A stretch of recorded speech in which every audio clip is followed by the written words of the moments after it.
Hi, I'm an old guy and I do maths, and today we're looking at the limit maze, as I call it.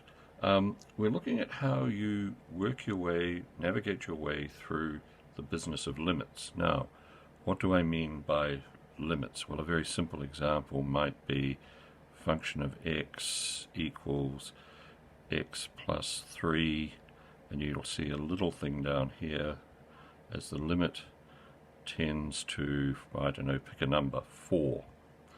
Okay, now this is not a great example, but it's a decent representation.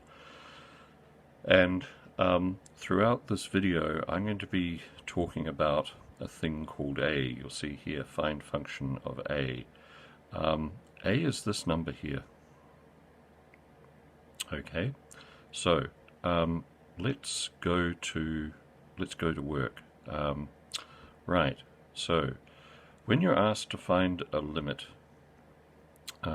it's not as straightforward as you might imagine. It's not as obvious as you might imagine, but it doesn't have to be difficult. Now, the first thing that you might ask yourself is whether the function is a constant or missing. Now, what's an example of that? Well, this is an example of a denominator having a that's missing. It's just not there. So the function doesn't have a denominator, in which case you simply find the function of a. So to take this case, that would be 4, and that would be 4 plus 3. So reasons that escape us, the limit of this, for whatever reason, would be 7, the value of the limit. Now, if the denominator is a constant, let's have a look.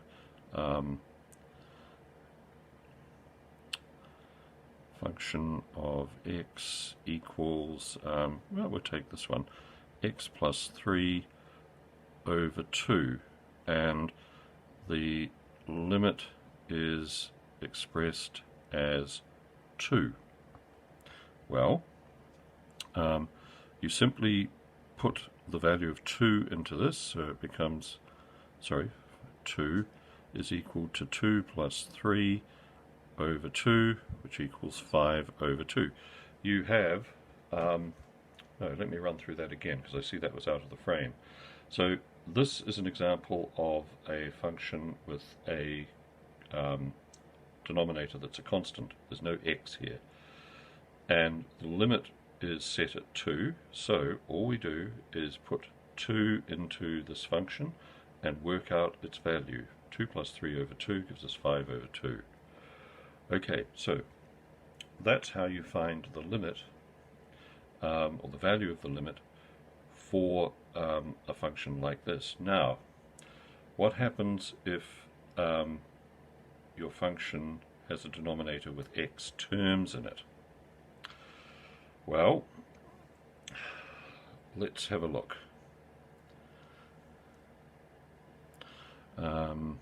Let's take something that's kind of similar.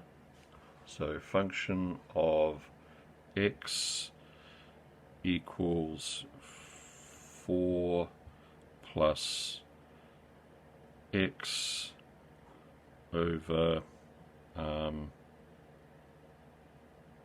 x, and the limit in this case, I don't know, we'll say it's 2. We'll just pick a number.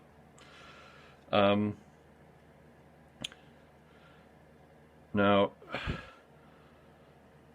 it's pretty obvious that if we put 2 into this, we're going to get the following.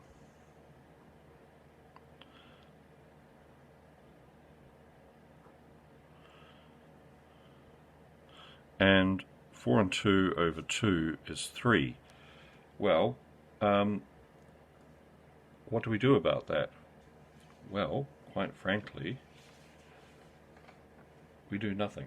If the denominator, as a result of what we've just done, does not equal 0, we simply find the value of the function of a.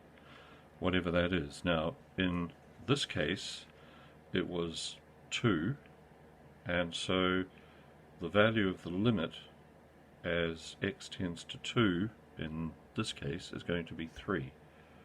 So again, that's pretty straightforward, and it's not I don't think it's difficult. It may be difficult to remember the various steps and so forth, but it's as long as you get something that makes sense here and your denominator does not equal 0, you're in business. Okay. Now, what happens if the denominator equals 0? Well, let's find ourselves an example of that. X squared plus 5x plus 6, x plus 3, and this is our function. And let's say that our limit is -3. So our denominator, if we put -3 into this, our denominator is going to equal 0. And that's just a black hole in mathematics. Things disappear into it and never come out. Your calculator will say syntax error or something like that. So how do we get around that? Well, what we do is we factorize when we can. And what's going to happen is this. We're able to get rid of the denominator. So we factorized and simplified this expression. And now we can find the value of the function of a. Now the function of a is now this, x plus 2.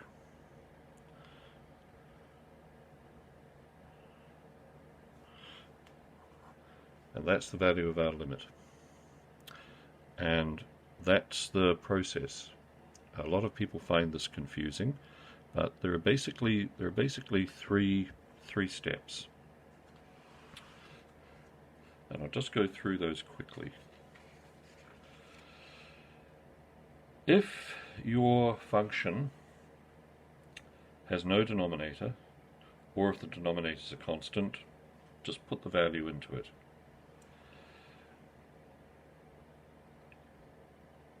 If you have a function where you have a pronumeral on the bottom of it as a denominator,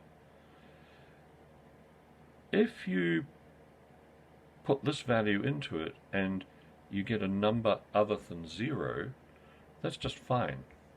That's fine. You can calculate your limit. The problem comes here, where the denominator would equal 0 if you did that. And so how you get around that is you factorize if you can. You should be able to, in some way, be able to factorize. And with the wind behind you and good luck, you'll be able to get rid of your denominator or do something to it that enables you to avoid it equaling 0. And once you do that, what you'll find is that you're left with something simpler that you can actually calculate, as we see here. Anyway, that's the maze of limits. I hope you found that useful. If you did, please like and subscribe, and I'll see you next time. Bye.